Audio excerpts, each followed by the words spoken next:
В Якутске проходит 9-я республиканская выставка лоскутной мозаики Якутии. Мастерицы со всей республики привезли свои работы, изготовленные из сукна, шерсти, конского волоса, металлических бляшек, бисера и других материалов. Изготовление одного такого панно может длиться в течение года, а стоимость одного панно может достигать 150 тысяч рублей. На выставке можно увидеть различные изделия в технике смешанного и традиционного лоскутного шитья. Парадное убранство верхового коня, декоративное панно и картины, предметы интерьера и быта, авторские костюмы по лоскутной технике, аксессуары к одежде и даже игрушки.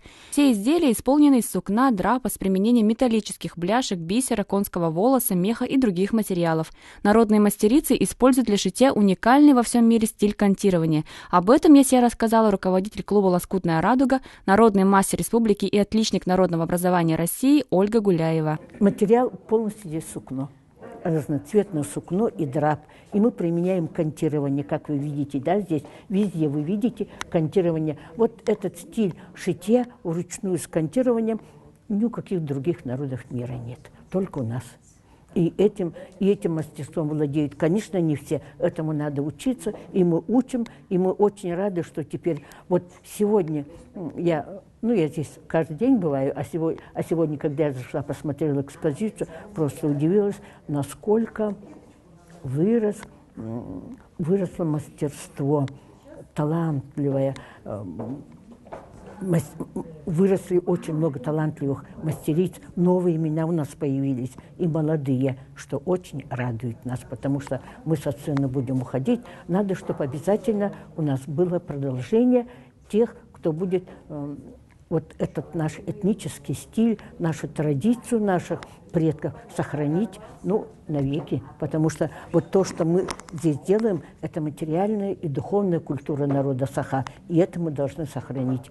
В любом, куда бы мы ни поехали, когда вот такие вот видят вот такой вот рукотворной работы, они просто удивительно восхищаются. Говорят, всего 5 цветов. А как выглядит работа? На 9-й республиканской выставке Ольга Ивановна представила свои новые работы. Одним из центральных ее работ является реконструкция конского убранства XIX века, сшитая вручную из сукна. На изготовление этого комплекта ушло больше года. Конского убранства – это реконструкция комплекта из XIX века. Мне позапрошлом году уже я занималась с одними мастерицами, которые пришли ко мне учиться лоскутному шитью.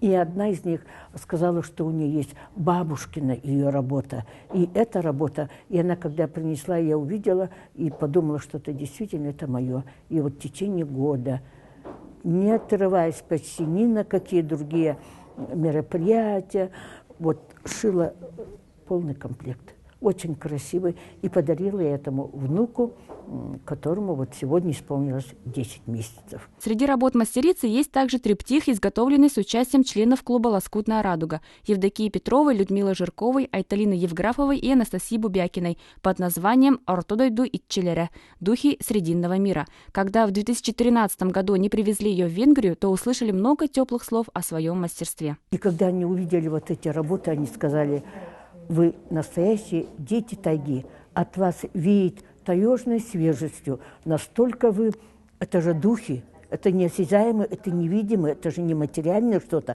а только вы, наверное, смогли воплотить вашего Байная, духа охоты, такого красивого, богато нарядного такого, или дух огня. Огонь ценится во всем мире, а у нас на севере вообще без огня нету жизни.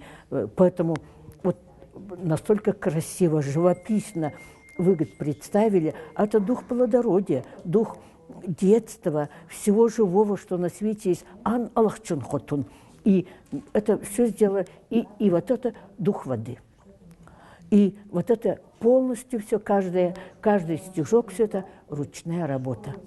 Поэтому я, как руководитель республиканского клуба, когда я езжу по улусам, я, конечно, пропагандирую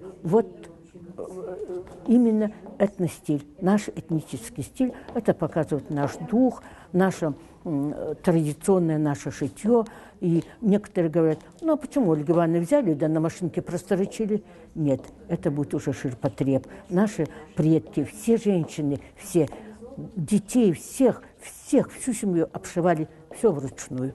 Поэтому я думаю, что это этнический стиль, это как бы лицо, это как бы то, что мы можем показать любому миру, любой республике и везде показать именно свое народное традиционное творчество. По итогам выставки «Лоскутная мозаика Якутии-2015» будут учреждены специальные дипломы 1, 2 и 3 степени, а также специальные дипломы в отдельных номинациях.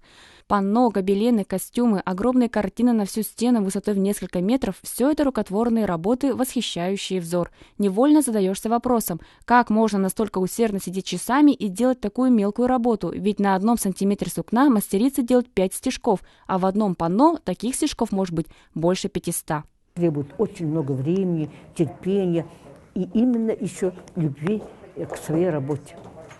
Вот только любовь, вот только терпение. И то, что вот ты делаешь, то, что тебе нравится, это по душе, вот это дает тебе стимул делать вот такие вот вещи рукотворные, неповторимые, уникальные. Вот, например, вот такой вы нигде не увидите. Вот такие работы вы их нигде не увидите. Посмотрите-ка там сколько работ, и каждая из них неповторима. Поэтому, наверное, наш народный поэт, любимый Семен Данилов, писал: «Все листья схожи, но повторов нет. Не в том ли, друг мой, вечности секрет? Из века в век течет, пленяя взор, ни в чем не повторяемый узор». Вот этот ни в чем не повторяемый узор каждая мастерица должна делать, свой узор. Чтоб я, например, пришла, увидела, я сразу говорю: это работа Анастасии Ивановны Бубякиной, это работа Никитина Николая Ильича, это работа Маякуновой Христины Захаровны, это работы Жиркова Людмилы Петровны. Вот в этом еще, наверное, заключается, чтобы мы не повторяли друг друга, а каждый находил свой, если актеры говорят имидж, то мы говорим свой неповторяемый узор. Надежда Ефимова, Николай Необутов, Иван Тайтонов, ЕСЯ.